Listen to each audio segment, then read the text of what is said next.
ꯃꯌꯥꯝ ꯈꯨꯔꯨꯝꯖꯔꯤ ꯏꯝꯄꯦꯛ ꯅ꯭ꯌꯨꯁꯀꯤ ꯃꯅꯨꯡꯗ ꯃꯌꯥꯝ ꯇꯔꯥꯝ ꯅꯣꯛꯆꯔꯤ 2016ꯗ ꯃꯅꯤꯄꯨꯔꯒꯤ ꯂꯩꯉꯥꯛꯅ ꯗꯤꯁꯇ꯭ꯔꯤꯛ ꯑꯍꯦꯟꯕ ꯗꯤꯁꯇ꯭ꯔꯤꯛ ꯍꯥꯟꯅ ꯂꯩꯔꯝꯕꯗꯒꯤ ꯍꯦꯟꯅ ꯗꯤꯁꯇ꯭ꯔꯤꯛ ꯃꯌꯥꯝ ꯑꯃ ꯁꯦꯝꯕꯒꯤ ꯃꯥꯌꯣꯛꯇ UNCꯅ ꯌꯥꯝ ꯁꯥꯡꯂꯕ ꯕ꯭ꯂꯣꯀꯦꯠ ꯑꯃ 139 days ꯇꯧꯈ꯭ꯔꯕ ꯃꯇꯨꯡꯗ 2016ꯗꯒꯤꯅ ꯉꯁꯤ ꯐꯥꯎꯕꯗ ꯃꯗꯨꯒꯤ ꯃꯇꯥꯡꯗ ꯋꯥꯔꯤ ꯁꯥꯟꯅꯔꯛꯄ ꯑꯗꯨꯒ 2017ꯒꯤ ꯏꯂꯦꯛꯁꯟꯒꯤ ꯍꯧꯔꯝꯗꯥꯏꯗ ꯑꯍꯥꯟꯕ ꯔꯥꯎꯟꯒꯤ ꯋꯥꯔꯤ ꯁꯥꯟꯅꯔꯕ ꯃꯇꯨꯡꯗ ꯍꯥꯏꯔꯤꯕ ꯏꯀꯣꯅꯣꯃꯤꯛ ꯕ꯭ꯂꯣꯀꯦꯠ ꯑꯗꯨ ꯂꯣꯏꯁꯤꯜꯂꯒ ꯍꯧꯖꯤꯛ ꯐꯥꯎꯕꯗ ꯉꯁꯤ ꯐꯥꯎꯕꯗ ꯉꯁꯤ 29 November सिबाउदा 12 सुबा राउंड ओइना नाकल अहुंगी मरकता करम मरब नाकल इंडिया गवर्नमेंट मणिपुर लैंगाक अमदी UNC अमदी मागी समिनरिबा खौबुसिंगी मरकता आरिबा टॉक ट्राइपार्टाइट टॉक 12 सुबा राउंड पांगथोकना 12 सुग्रे ngasi सेनापति की DC कॉन्फ्रेंस हॉल दा हारिबा टॉक अदुगी 12 सुबा राउंड नि अदुगी यावखिबा सिंगसिना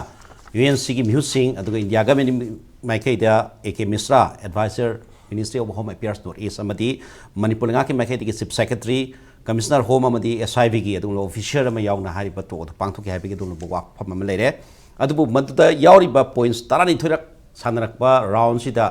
kari significant oi ba adu ma progress kar ke leire ba ke adu ga hari basings na maduki warois na ma matamna tawki ba economic blockade natraga adu ma demand sing adu warois na ma lakadori ba natraga makhata na shangthana muk anauba round amagi damukta Legadori Brahaiba, Wafam Sini, Adana,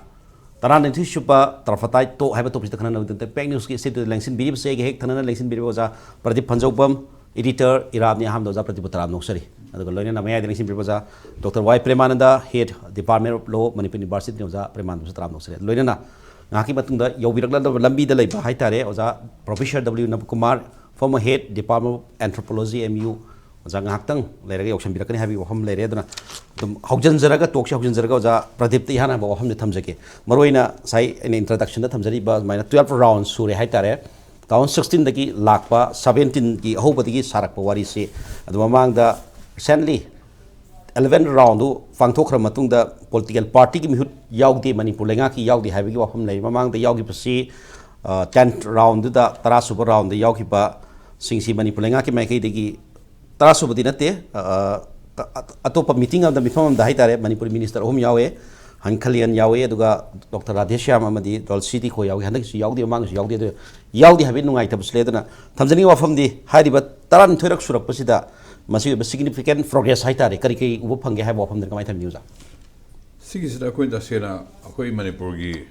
the lady were going to get Quiggy, Tongan, Bigi Wakanon, Mam ladies. Sigis Kudam only Haidar Quiggy. UNC na kuina district ano semi aroi ana hele district ano semi aroi haisi nagagi lamjing ji khaidoga chatkre haibu mun adu ne amata sena yele sain jum ujabadi akoi senabadi digi kampu bithoki bisma sina chau bo ga dra main point se aduga kanoga Tamelong lagi nungba khaidoga de su apani yeninga yeninga ler moi dran khale aduga kana si ukhulji kamjonga ta ba chusan bursi pherdol ta basi yam kan yen ya yam kan leido mande kitang ma overlap ka le rasu aro khwaidigi hena nagasin da pen da sen kan bada kana si kampupi district khaido ku bise kampupi si hana sadar hill le remini kano gi sadar hill senapati affiliate orga aro ta singwa haragadi kampupi district si deep kana valley gi extension ne amarum haragadi ba when topographically angadi aduga hana kana si reserve when thamuri si ko na gi wani reserve ne ma phomte वही सदर है से अरु लेगान से अदुना मो जगरे रुगा नागासिन मोई गिने ले जबा रुगा ख्वाइदगी हेना प्लेन एरिया ओइबनिना प्रोडक्टिव ओइबसि हेलक हाइ तारने सी मचेरम खाइदो के बिसिदा मोइद पेलौदो बिसिन ख्वाइदगी ओइ ड्राइन खले सी गिसे नो इनो थोरै सी अखोइ लेरे प्रॉब्लम सी हेना कॉम्प्लिकेटेड ओर केनि हाइबगी खुदम जु अमने खंजे तसेना खोइगी कुकीसिंग तालिबा सेपरेट एडमिनिस्ट्रेशन का HiAce asigi jaga sama oyaro hedma sida charakom urani tasena yegon tunghan yengoragadi akhoi kampopi chingchang ko chingchang haidar aswai si mi daram khun daram humna te aina khangje sina ke hekan snoma gana sina akhoi gi AS athar hena nagi hana forest minister so eramba aduga akhoi gi haji MP sigi father haidar ne authority MP gi father si Mana no mai gonda wari sana je ko raga wari libe mas muina school tambase sai mission compound na petricusina ha ba la Manipur da 1891 mutung la kan sida very later the later no sai di hana Hindu loin chat le mina tension la kan na ukhul thare ukhul le kan sida first of all thol padigi amuk khidang mai mission gi kan le pore do hala kan sida mana disum valley the target tor bhai dar ade ja phare ya re ade kampu pi le ro na kampu mission compound si hana koi hana establish to establishment hai dar kampu pi sida adoga hajis le na kampu mission compound se hospital le na ade ja adu le kan sida Sesi angam me school da magi su facility pirame aleja AS authors masama se man libni masama se da boarding school le re like them se da me mission compound sita ada to kamai to ge da moi si nungthin se da class ka lo kan sita sandi ko lo so in thadui santi thai na sandi wai tai bagi phalang wai dai lo ik sin na mi na fuel sin na mi sandi ko lo thai sandi thibam khang de kun nam da dam ni na ada kun da se nepali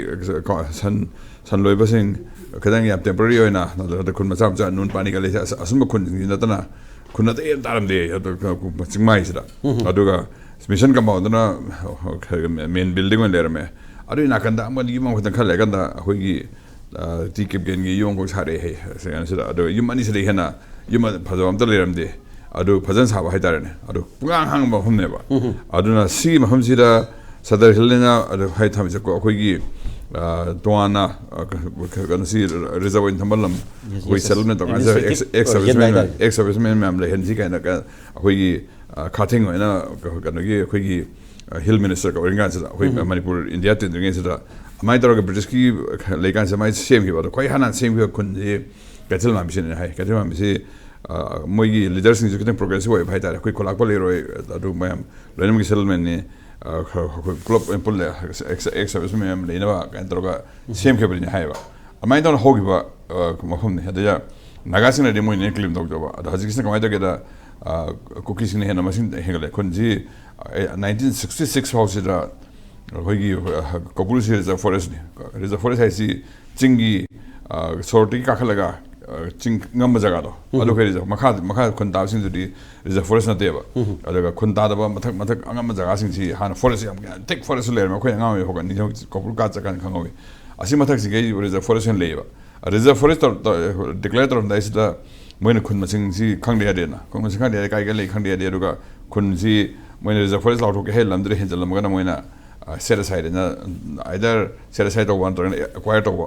commission biraga to go down ne ba adu ge 1966 ta 1968 or 1968 da kabul reserve forest declare to kan kuntra ma thai ne hasi kya le ri hona amai tor ma asi population le da si kun sandur na pik le ra kan se da hajiksen kamai da ge da kuki na masing hele adana district head kan se da kampu pizza kan se da Kuki district am same kare na ga yo jero som de yam do so re hab do som da lengmai me am le re adu ka na som da na kan gi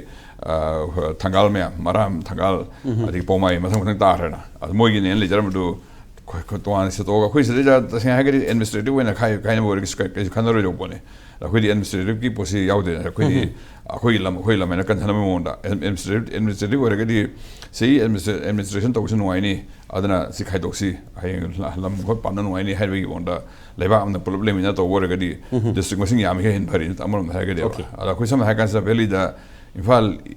in there me infal east we thola kan sida koi adai thok le to kise ba infal east we thola kan sida kai me yen ngai le je administration ki poni kitang lo ai pata si asom le hodo khang do karom da ba kan da khaza karom si tax karom si jo khang do bi al ma si na khana ta na kai su yam kana le te na mai ta na ko district me absolutely na administration ki ne khamin na ga di khoi program thoi do ba la khoi sira na lam ji sa gi ko district kai si khoi adu tribe ni adai tribe ni mai le na ba yes oza da bu hojik bau da round 30 su 30 su pu da manak da khoi apam ba sing si pina da ba pham du lai na dai da kitang khoi na mangal oi uba ya ba sing si point si kai le ma adu hai man ore ubu si tam do si ne ba tam do si ha nei do hanjan ji hai ne ba hanjan ji ha ga di senapati ni headquarter mo ra ni adu kampu si le roi adu atei so ngai atei kan su kamjong ga mem si lem pun ha nei ma le mo le ga di anu seng hu am le roi na adu re ga di sai gi khoi gi kan sa ma agenda ethnic agenda hai dar ne sei sa chapchan patan ni lo ba I think it's in the not the bit of administrative division and a convener. Guess you quite impal impal south west and Amusian can pick me like DC machine doing top machine. I mean, a poem top never. My Kadomin power. adu khana da khoi sira na khoi sira to ise amana asi district khoi gi ni asi district khoi ne ada district asi position khoi administrative boundary rakta ba okay administrative region da to bo re ga di to government ni side ki to bo re ga su dai da miya na bani khan da bai masa masa gi ai gi lam ni ga de khajar kwa dum na problem se tum makha ta na dum sathara pa ya bi mong da dum lai bani ja Premananda side da lai ni lak chini se smai da na 12 round su re yab du ba yam na ching thani ga point sing si yana ba sing si irak lak tri hai tare adu pu government ni mai kai su yam na se da sangdara wari si karamba tactics ta lai bano delaying tactics story bra du government of India mai kai su mai tharai ba sing na hari ba political settlement pro pa yadori bra adu ga sida pe da ba sing UNC am sung lu sing ba khoi gi NPO gi kangbu gi di pe da ba situm lai hai tare ba mang da government gi MLA sing yaw di hai ba gi wafam su lai ni na dai da sojana su hari na oza Pradip nu thambiri dai da sum sang thana wari shabi ya bai kudam se dum lai ba hai tare duna lotion ba ya da ba wari mo ina dum lai dori bra kamai to wafam no hai do tham yu ja ja hai bi se matam khar di sangani to lotion ba ya roi di district formation si arai bna te ko roll back to hai bani ha do hanjali bu ha su khara lai na ko adu poni na matam khara dum logu do male ada ai gi suggestion di district formation si di center show lo hom thokta bane bo akoi sina kai district formation ju center na tripartite to ka to khala ga di akoi state government si kai dawri no bap ta dre ni federal scheme si pura thugai bane akoi si tawri si federal structure si kai chai re Manipur da akoi na su complain taw dre the district formation is in the hand of state government ana ma si center show lo bi no ko thok taw jage adana taw go do si complain ju taw dre अखोगी पोट मचा मचा C centre सु लोई यौसले सिदी याम चुमदबा president अमनी अदन आइन खम district formation the centre यावबुसा हि पांग यावति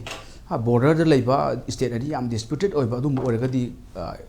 स्टेट बाउंड्री कई खनरगदी मदुगी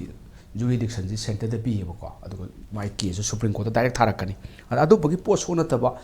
डिस्ट्रिक्ट फॉर्मेशन की सु सेंटर यावबुसा मसिदी याम चुमदबा हाइतारे अखो स्टेट गवर्नमेंट सु मधुगी थोइदोना कंप्लेन तौदे this is our jurisdiction and we will handle the situation is tawtreba ko loi center da pithu poi phiam ne khoi last state government se kai tawngai le do man de last da jam su officer moina ko college principal ori university vice chancellor ori ka type sum lei duri bra si di state ki thabak ne district formation center yaw ba ji si pithu de tawdri ba se khoi Manipur han bane asi ma yam condemnable ore amana district formation thaina ki 8 December 2016 ko hida lere gazette notification district tare hapak padu ne ba ko akoi mang du thamjagi bani kangpok pi gumba kai gumba si mo morin ta dre adu di fake ni sume yes so that the district formation ni batang da haibi ram na khoi gi government of India hai tare ko central government yaw phom si thok thok to yaw phom ji lebi na da matam du gi BJP government sina madu gi lead taw na bana traga moi gi khudong saba over kam lak na pohona bata center gi adu mi hunom pusala khiba hai du wahang am ni chong thore hai tare ja jai sana badu government gi Manipur state ki concern ni la ka du je adu na jai blockade si lo shalak na pohona bada adu gumba BJP matam center da BJP pali adu ga madu political so ma mi ju ta gi bai tare matam da 42 congress ki 42 karam ba si मधुगी इरांग दर बनो कांद 28 हंदखरिनी अदुगा BJP की 2 दगी 21 कारकान गमिन सेग्री नाय तारे अदुगुंबा political की अदुगुंबा खुदोंग साबम नहिमिना मधु centre की म्यूसिंग सिगा मेरो मणिपुर ने invite तरो कांदा पुसक्रे बाहाबे वहांग अम थोले अदर दे मीन थमे बुदि अखोइना थोलपो खंगजद्रे को सेंटर सु ngambale ko state government instruction people ngambagi kari article yaurgasु sumba कोई exclusive jurisdiction of state सिदी कुति थाना दबनी अदो खंगदि को politics की पोट लेबरा कु थाना रे district सेमबाय सिदी administrative convenience सेमगदौनी कोइ सिना ethnocentric ओइबा group की सेमना खलागा दे खम याम फरक तारानी ने मसिगी चनबि सि थुगाय बम चुमबा हाय तारे अदो कांपोपि बुदि सोयरे को लोइबा कांपोपि सोयबसिनसु लान की करी की सुमाने पिछलु बसिनसु आई खलक बसिना आई गोंद मी लेहलोय लेदन को सि आई लोइबो लेनी काइन तौबगी फियो अमा सुम लाकपसे मसीदगी दी थोले पोस्टिंग से अदा ख्वाइदे फबदिना मणिपुर सिदी सुमाय से खोइना ब खसु लेबा दे ग्रुप सिंगी आई की टेरिटोरी नंग की टेरिटोरी का लेबिना बा ख्वाइदे फबद एक अम पास तो बेदि फनी को डिस्ट्रिक्ट फॉर्मेशन एक पास को सेम सु याई इंडिया दे एक अम ले असि एन सुम हुजि वाइ सुसाइ सुम खोटपदा अखोइ की नॉर्थ ईस्ट की सु ओइबिरि बा Arunachal Pradesh reorganization of district act 1980 ne lei ko सुमाय एक अम सेमबे Sikkim gi kui da Sikkim sina latest way the Sikkim reorganization of district act 2021 ne amalere ade Telangana district formation act 1974 sina khatang lire adi Punjab Reorganization Act 1966 hainu leire Andhra Pradesh District Formation Act 1974 haina so ada Sikkim gi kari gi khoina paaba sida adi Arunachal Pradesh gi paaba sida moida phajabam na khoi si without any guideline district si komai semdu guideline de leite akhoi executive order thor ka doina heng dak launa si geze ta pass ok laga ana ek kumba semhoba ek ki makha da rule ma lakani adi regulation ka lakani aduna ek kumba legislation le hota ga di ma guideline kha yaw ani ko district compose mai tawni kai adu ba amata leitana na pu sa su to buse masima yamna akhoi de soi ko adu bu yam phare akhoi gi tripartite to ka tawsale tawba yada bi tawsala upai lete tawba ya lo da di tawba yada tawsale lo on thoki toini sina aduna thingautre ba khoi state government e district formation is our jurisdiction ni khona akhoi dum ya ngangna jage ji adu di our control man ngangna bangam dri bara tra ngangna roi hai ba khangdre ba ko adagi naga sina su center do na ta e aduna tak takhum thopa jaga du tak trawa center da loi complaint ta khol ka di phak tara ne ba ko ji ko phak pu tar ba ni huji le ba kang ku shai ba ni phak tar ai ge thau ma sa khangdra ba na I thau ji ka yaw ke hanga di constitution da yaw gi loi wa constitution ji pu pu chali constitution da state ki thau ade center ki thau ani ma ki thau lo yaw jari 7 schedule lai ji madu par hang do ga adum yam lai po ni da tau do wa constitution ba jan nai khai am changi government na adu nai khai ra constitution yet pa du di kanam ta khumak pa yar lan ba yar constitution da pi ba du di center na su o nang yor mani ko state na su adu kai bi ngai letre adu ye di supreme court da sa yar Karnataka government gumba Kerala gumba si adagi Tamil Nadu ga di center da di yaurani supreme court akhoi jurisdiction center na thukai re aduna akhoi kan biu ta adagi di gasai bomai case haidra esa bomai case 1994 ki 1996 ki just mapan held tawreni supreme court hai ni federal di kai ya roi federal structure kai yam lu bu federal structure ni si kai ga di state su power layer roi center su pharak tarani loina khoi unitary form of government type la ani ba ko an administrative relation haibam ne ade financial relation haibam ne legislative relation haibam ahum lei duine ba ko an si administrative relation ne lord su yare ade law seman khwai fe my humble suggestion that district formation ek hai ta law ma ek on pass aduna best ni adu ek si pass ga aina mamang da su suggest tok jiki bani akhoi si de district si ithuna centric oina ethnic line da natra community line sem si topi ba khoi administrative convenience ki oina sembi na bo na bi ba aduga amana khoi tobi bi ya ba se akhoi si da mafam ghara lai ko mafam se khoi gi aigi nangi na tabasi belong to all humanity the chingba common heritage of mankind haina life ham tinpham ghar lai ri bo India secular state ni ko land adugi life ham tinpham ghar lai ri khodo ma ha da kaubu ga hai bumba nomai ching hai gumba langol hai gumba langthawal ching hai gumba adagi thangjing gan hai ba suma sing sidi sidi kanam ta ki belong to de this akho international law moron da ha UNESCO moron da ha common heritage of mankind ne base mi hor poi kari prithvi gi kaino ne property ne bako an su ma se masai district formation gi ek si sema ga yam phawam na schedule da hapa ne bako khangdi ko government ma tawr tawr da akho suggestion ni schedule lam tholani schedule se la sang hapa ni sumain to basi mafam sing si di irrespective any district ching mu tar ga su ma ge control di akho state government direct tawni hairo ga yam da khana ro ma tu da ko se khopsa leidna ko haidi nomai chinga si mi ta sele hebra ade kaubu go si akhoi ni kai to kholai mi ni kaubu si mai te gi yeng ati sida koi gi human civilization de koi civilization hawai ni kholai ni kai wari lai jeri ne bo ko madu ma ma de gi di asi gi moirang kanglei lungi kari gi lai ga si khopsan ne to na si asi kal hobum change kan jhar ga di ek si sema ba adu schedule ma hapira ba common heritage men ka hai ga religious side hai ga historical side hai ga leidna archaeological hai bi ga adu phajana ibiraga si di district amada sangi taraga su magi madu development to khotpa gi state na pura pai ni kana si sang samul hobe yare government sing adi ana khamada si opportunity ni haina lord su yakoina sawi mota opportunity ni lahor su tawdu kari khoi gi tripeta haina party hom ni natra government india yawre ade mini notice ka kanon thu ine minister home affairs ga thu ine home affairs gi si jurisdiction ju nate ba ko pak thok thok ba phak to design to ati adun home affairs thok pi anyway phare government india mi yawre government manipur yawre ade gi unc yawre aduna si da manipur gi chatpi ba commissioner bu obiro kaino leidna ko secretary bu obiro moina phajana plead to botare this is our condition and historical sites protection akhoi de nate ko naga ki su hundung nungdung ga leidina sa asi su kep ka leiba mi gi taram ba ge leiri bu surung ga yamna asai su protection taw tare anu protection taw ba ya ba jaga list sama irrespective religion na tabada adu ka lawra ka handa ki lan ga si lan da su khopsan ba yaro adu leidina ko su ma ge khoi sai ik tuna bound to thamdoi ne ba ek le ga yam phawam ne ek ki wang na sat pa yaro ek se me phawam na X wang but everything district formation si lak matamda you that should be within the four corner of the egg ki four corner mong the la ane adu hek soibada high court wari boba okay adu ki poni adu ek ama semaga yam phado male adu semagi pol ki win lebra adu ki lambi de sangjel libra haidu di khangde adu akoi ma de du yaudana tawkiba frame tawkiba oibnina daida yenani ngai masak mani yenani ngai thambi okay mathang na dong lakse ojadam kumar da mulak se ojadam par yobire welcome to the show adu ojadam par sigi maptang hi da khoi Tripartite talk 12 round ngasi bau sure adu hoji notice so next talk of round next round is January first week the last week the tawse habi hamne adu pena da basi mamang da su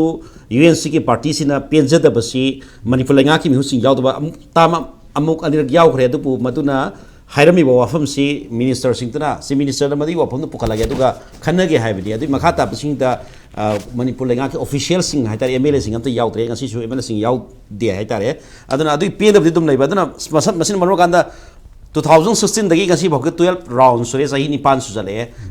lotion ba ya da wari dono sum lei dori prana tra manung da khoi bom time bom phum bana tra vol khoi ki kare haitare yam active vol ke no ma lei ba dong to ba wafam ma yawi bra duga maduna kari umba pokhaira gadi yamna mishi minaga wafam nata ba maduna yam nungai ro da condition ma lakador ba wafam lei jala aduna yam thuna lotion haling da ba sang na sum sala ka da delaying tactics ma oira pagi fiom je du u phang haitare adu kamai thamini wa jasi round ji kuira pus khitang background oina hai bu de koi discussion na train su hai re go ai khitang ai background am su chamsa ge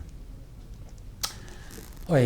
district sem bai si administrative convenience ta sem do du india gi waina koi na sum hangat na yeng ma matam da aina sum thengna jaba da Clifford Greaves aina scholar am glai American scholar ni magi all societies and the new states aina koi gi colonial rule si loi raba matung da tholakpa Asia amasung Africa gi leipak sing sida societies the all oina dum leiba adoga kari haine new states another state oina form torak pase sigi maram sida mara yam phajana nei na bas da mana India da phajana nei na ba paper am yawi India da nei na ba paper sida Clifford Greaves da haibasi India gi another new states ma la akanda moina all societies new states the new states oina la akan sida kaidoge bu linguistic line the state sem se akoi India gi se Andhra khangde UP khangde linguistic line the state sem si India gi democracy da tunglam jata masina yamna akai ba purakane se mana 60s adwai gi mamang da mana iramba paper to the yawe aduna India gi policy se kari no haira kan nga sai state sem su linguistic line da sem adu mai to na Manipur gi na maduna khitang background na brit wai ba background ama India gi policy da aran ba lei ma se India gi democracy gi future si da ma si blunder ora kani ma si yam na problem ama thol kani ai si some 3-4 decades ma mang da moi scholars in hairam ya bitu kang ning jang jang okay adu gi line do follow to ra kan da Manipur da so koi na district sem ba matam si da district ai se ayam matam da administrative convenience da sem ba gi mauta ethnic line da na sai so koi Premananda so hai ba koi kai no so hai ba na ethnic line da district sema gadi masidi akai ba poni constitution na su ya da ba poni hai jagi ai law gi waza budi na sadi ai koi na sum khangja ba da ai khanja ba da tarik tu ning sang dar ga su Supreme Court na pi ba judgment amada land belongs to the state hai ba ne land never belongs to the ethnic groups land ai si state belong to ba ni aduna state belong to ni na koi sai da ethnic line da koi na district che sema gadi ma gi lam jing do ethnic group to the belong to bodong na lo gi ma gi authority am lai ba gi pot am kan madu recognize to ba ga mana re aduna masigi aran ba ko aina haijan thamning ise aran ba policy am ka adopt to gi badagi masi India gi su oina aduga Manipur state gi su oina aran ba policy am adopt to gi badana maram oidana tholak pa phol ni madugi consequence ni aran ba policy am ko ne adopt to dana sana lu baduna ngasi di akhoi da madugi consequence oina phangak pa ne ada masida ikoi na thamni aran ba policy se kanida kamai adopt to ri no haira kanda akhoi gi Manipur gi political kainosi sum yeng matam da politics akhoi gi ethnic politics se yam tong na India gi atop wang the caste politics yam tawi party line bau se caste da party line sem gi phibum da leina ri da nau ji ama to na Manipur da la kan na khoi gi political kainosi ethnic line the politics to matam ji da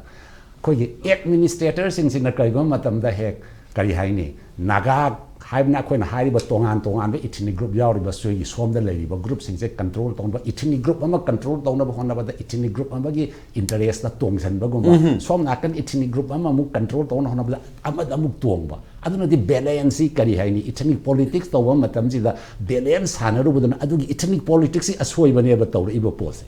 अदुना मसिदी हौजि हौरेन पा लोइबा ngамोइ लोइबा ngамोइ हाइबगी आर्थदि कमाइ लोइदोइनो ethnic line से हौजि येंगो मोइ अनोबा separate state administration तालिबा कांगुसना हौजि लैरिबा कांगपोपिगी मफमजि मोइगी लमनि हाइरिनि सोम नाकनदा लैरिबा group अमनो असि मोइगी लमनि हाइनि सि करम मतम लोइसन दौरि सिगुम्बगी वाकल लोइबा नाइरोइदबा सुम BCS सर्कलमदा सुम उरुरु लंबगी लैबगी pot ओइना लैबा अदुना सिमना अहानबा point ओइना थमजारगा आइना अनिसुबा पॉइंट ओइरबना कोइ प्रेमानंदसु हाइरिबा इंडिया से यूनियन ऑफ स्टेट्स ने कोई दत्तन हाई ले फेडरल स्ट्रक्चर द लेबन है अदुना मसैदा स्टेट की पोला नत्रगा मसी सेंटर न पाइबा याबा पोला हाइबसी येंग मतम द मणिपुर दि हजिक आइन गी मीडियंग दगी सेंटर की खुद चंगफम थोक्तबा द सेंटर न खुद चंगजल हाइबगी पोट म लाइदा सी लाइसी कइनो मसी अखोइन क्वेश्चन ननी क थोलै सैदा थोलैबा क्वेश्चन से आहानबा क्वेश्चन द is it the weakness of the state government ने याम वीकनेस ओइतोइरा सोलजादना मागी पावर मागी अथॉरिटी से इसिन सिजिनबा ngamjadaba khudingmak se loina state center da adom depend tawba state da submit tawba sima son bai se kat ani khak lai son bai se da amana khangda na son ba natraga ngasai haina riba khangna kariguma politically khudong jaba khara phangnabagi son ba ani si manung da amadi yawre ba थांगै सेंगनमक सुखंगमक खंगदना centre की खुद थिंजनमक थोक्तबद थिंजन हनना Moina दुम यारिबरा मोइ weakness से नत्रगा ngasai खोइना खनबदा point पुथोरकपदोदा Moina करिगुम्बा election की करि इलेक्टोरल पॉलिटिक्स खुदोंग साब खरा लैरुनबगी समिशन अमा पिथोबदगी मदुगी फोन दुरा हाइबसि मुसा खोइ खंगनबा याइदना स्टेट के सोन नत्र यारगना मसैदा is it the political high handedness of the central government हौजिक मायाम ना हाइनरिसी कोई अनोवा बीजेपी की लैंगाक से लाकपदगी इंडिया की फेडरल स्ट्रक्चर से सुम मराई साइथरक पदोना तौदना यामना करियान यूनिटरी ओइबा गवर्नमेंट सेंट्रिस्ट ओइबा आउटलुक अमदा सेंटर ना खुदिंगमक से लोइना पाइसनबगी मौंग द लाइबरा हाइबगी सिगी पर्सपेक्टिव सिंगसिमसु येंबा याबा पर्सपेक्टिव अमने अदुना हौजिक मसिगी अरोइबा पॉइंट आइना थमजनिंगिसे कमाइ लोइसनगदगी हाइबी पॉइंट मु होरेन सु लाक्सगे आइना सुम खंजा मतमदा हौजिक से कोई एक अमा सेम हाइबसे कोई प्रेमान सवारी एक सेम गदम एक सेम मतम दुदा मदुगी कैनोदो मदुगी गाइडलाइंस हाइगदा मरद यावदबा क्राइटेरिया खरददी इथनिक लाइन द डिस्ट्रिक्ट सेम्बा इथनिक लाइन द एनी एडमिनिस्ट्रेटिव यूनिट अमा सेम यारो हैबगी पोट लैगदबने मरमदी एडमिनिस्ट्रेटिव कन्वीनियंस द डिस्ट्रिक्ट अमा सेमद्रगदी इथनिक लाइन द कहीं डिस्ट्रिक्ट सेमगदी एडमिनिस्ट्रेशन की मागी करी हाइने मदुगी फेलियर याम लायब खुदम ओइन हाइरसे बिसेनपुर की मनिंग द लैबा चिंग हे ओइरा कांदा मदु सेनापति दे यावसले मरुदगी सत्प मी सिंग रो सेनापति द सर्टिफिकेट लोब सपदा कयाम खुदोंग चाद्रिबा सेनापति दगी एडमिनिस्ट्रेटर लागा मदु येम द खुदोंग कया चाद्रिबा मोइदु बिसेनपुर द यावरम गदी इराइ लाइन फजन मोइ एनी मिनिट मंगा द याब थबने मंगा द याब थबक तो नुमित मंगा तरुनी संगन बगी अदुनदी इथनिक लाइन द एडमिनिस्ट्रेटिव यूनिट सेम बाइसना एडमिनिस्ट्रेशन की इफेक्टिवनेस हाइतारेने मदु लैते बजे कोइना खंग लैरबनी अदुना मसी पुनमक लोइसनगे हारगदी सेंटर नसु मसी पुनमक से खंगे हौजि यावरे यावभम थोक्तबद यावर अमनिना को अदुना अखोइ द लैरिबा अखोइनासु खंगमिनबा याबा मणिपुर सिदा खुंदा लैतादना लैमिनरिबा अखोइ पुनमना खंगमिनबा याबजे अखोइगी ओइबा इशू स्टेट सिना तौजबा याबा इशू दि अखोइ मसे लोइसनमिनना होनबा या फै अदुइ महुता अंगांगनी खनरगा इबानी अखोइ मसे लोइसनबे मोता खरा सावमदा खनरगा छंताइ बि हारगा अंगांगनी मना लैथलगा अनिमक लोइथनमक केम कानबदो अदुइ फिफम दो लैदे अखोइ से अदुगुमम चटलेबा खितंग तरगा अखोइ मसेन की पोसे अखोइ मसे लोइसनब होनदबि सेंटर चलगा हाइरबा सेंटर नाइर अदु तौ हारगा तौबा अखोइ से अदुम समिसिव ओइबा कोल वार्ड अदुम फिल तौरगा समिसिव ओइना लैबा सिमा लै अदुना मसेगी पोसे हौजि लोइगे हारगादि होल मणिपुर की सेम यबक भैली की खंगदे दैदि लैरिबा अखोइ माउंटेनियस होइबा सिगी मफम सिंग खंगदे स्टेट की डिस्ट्रिक्ट से रीऑर्गेनाइज तौबा फजन रीऑर्गेनाइज तौबा ओवरऑल मोइना मग रीऑर्गेनाइज तौबा अदुगा रीऑर्गेनाइज तौबा मतमदा मदो इथिनिक लाइन द तौबा नतबा एडमिनिस्ट्रेटिव कन्वीनियंस येंगा करमाइ तौना स्टेट सेमगदगेना स्टेट रीऑर्गेनाइजेशन की एक अमा स्टेट की असेंबली न पास तौरगा मदुदा क्राइटेरियन मयाम दो इथिनिक कम्युनिटीज मयाम गिसु लौरगा अदुदा एडमिनिस्ट्रेटिव लाइन द अमा सेमगदि peaceful over port number lakani aduna tragedy housing lady mawong sida among haini naga yana hona the cookie hana haina risina mu yara aro som ge kanguna mo de som na yama tam da som no yara amana mu ya amana mu ya da amana mu ya amana mu ya da taragadi bol do fundo ka funjan ga thum da ragadi kadai da no ko solution lotion banai da story do lotion banai da ba loiba kham banai da ba do adu matam gi symptomatic treatment gi phibam da center na so state na da lai ho kar kan haura ga paracetamol khariam thajalaga injection kapsalaga lai ho handar ga tumi nong leiba chahi amani mong leiba nga le ga tha manga tong le ga lai ho mo hora kan da paracetamol nong pisara sum thamba gi symptomatic treatment nam tong na le therapeutic treatment nam le da medical loan da ga di therapeutic treatment nam khak darkar lei ana therapeutic treatment je tau je ga di state government na political will ma lay biro madugi masagi witness center da hairogi mathau ta di hairogi da so haibiru ro hairagana adu weraga state organization to biro loina mu district di organization e am sambiro assembly da adu da maruda e to da akoi criteria punam hapaga ethnic line da natraga any ethnic line da linguistic line da administrative unit sembagi thabak se pungtok tu aga administrative convenience da yenga state ki district organization ek ama semaga loisan bo eragadi khara thuna loisan ba yai natragadi wari sum formula like formula leiti hai wa from se an ba okay formula leitri hoji pau the 12th round hoji pau the progress si pen da progress hai tare amana bu pukhala kan da madu higher authority sakne hai higher authority karawa no government of india gi su o ministry of home affairs ki mihu man yawrina the man final oibang ngam da ba ada ministry dong la ka ba manipur lenga ki su chief secretary natraga du official sing chala kan da assembly yor ka do pole bina da delaying tactics ku ba ma he la pa gu ma mu yedu pu